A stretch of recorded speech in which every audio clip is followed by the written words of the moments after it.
Hitchhiker's Guide to Gardening here. So today I'm going to chat about the Almanac, how we can use it to our advantage, and how it will completely stifle your crop some years, and probably shouldn't be the only thing you rely on nowadays, just with the weather shifting. Not saying climate change is real, but there's a lot of controversy around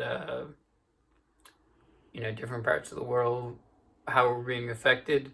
We're definitely seeing a warming, though, in the oceans at least. And when you live on a peninsula or near a coast or just in the right area, you might be seeing or the wrong area. You might see a slight incline in early spring, late winter temperatures. That's what we've been seeing the past couple of years, the past decade, and if the trend continues here in Nova Scotia, it could help or potentially hurt a lot of gardeners. But hopefully we'll just see a steady incline in the climate here, and not variability in when we see this spring. Because a few years ago in Nova Scotia, we really struggled with a lot of the people who sell live flowers or plants to people who garden them themselves, like flower gardeners and greenhouses. They harvested too early for the demand because the spring came so early. And that actually caused a lot of waste, and a lot of greenhouses went under last year for that reason. But I'll just show you what we're talking about. This is the Almanac. What you see there is what it'll tell you, the vegetable, or the rather the crop that you're gardening in alphabetical. Then it'll tell you the seed date or the germination date for indoors, and the transplant date, and then the seed date for outdoor, as you see here, based on the frosts and based on the moon data. So mostly historical data, but they do project, based on past climate cycles. So this is 2022. It changes every year. This is the Almanac 2022. That's what it looks like there. But yeah, as I say, it's only so can only tell you so much, because what we've had last year, 2 years ago, especially, we saw early spring, and I was like ahead of the game by starting my plants early. So this year I'm testing out some corn, but I saved plenty of these seeds because I just bought a package of commercial seeds, same as like tomatoes, yellow peppers I'm starting early. I got some eggplant. The chili peppers I started, mid-February. It's only late February, so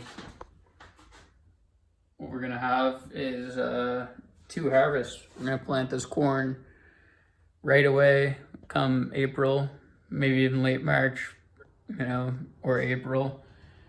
Then we'll see if the pests are a problem. We'll see how the corn does and compare to the next stage. So divide up your seeds in stages. Don't wait. Just plant them when you get them, and then hopefully you'll see an earlier spring. This is a tomato plant, grape tomato, that I've cloned out a couple, but they're just trim it, dip it in some apple cider vinegar, and right into the soil, or clip it underwater and then put it in the soil. Get the air bubbles out, kind of. And yeah, once these go in the ground, they'll get a lot taller. Then they'll start getting a bark, kind of wooding up. But they're not that big right now, as you see. And if you want chili peppers early, just plant them early. Nothing wrong with it. I think peppers, like yellow peppers, it's usually March anyway. early March. So don't feel bad for your peppers. They'll be happy. You're giving them life earlier than they should be, and then you can kill them earlier than they. No, basically the fruit that you get from these peppers, you're gonna get another harvest of fruit. It's really not wasting seeds. Is my point, and you could actually be maximizing your yields this way. This is lemon. Well, this is ginger. Those are lemons that I'm from organic seeds. Gonna try to get to fruit. They're not even topped yet, but a couple years they'll be fruiting. Maybe like those are just a year and a half, 2 years. And these ones I just started. Those ones are this summer, so they've been growing all winter. But they're leafing up. For lemons that are growing in Nova Scotia, you cannot, you gotta be happy with the results just from store-bought organic lemon seeds that I'm, hoping will pollinate one another.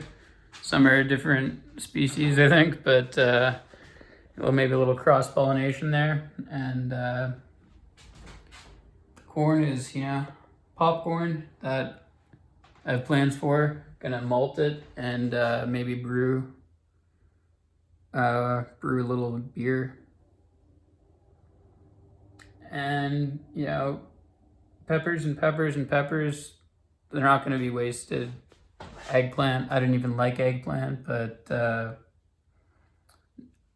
learned to like zucchini last year, and the more you grow, the more variety you have in your garden, the better off.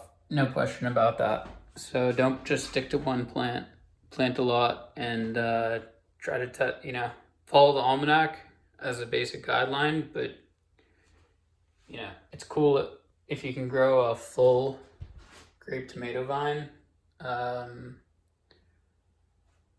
right in the ground at the beginning of April. You're gonna have grape tomatoes all year. This I actually pulled out of the ground and have been keeping going. And just I've had grape tomatoes all winter. Not a lot, but they're there, and they're sprouting new little shoots.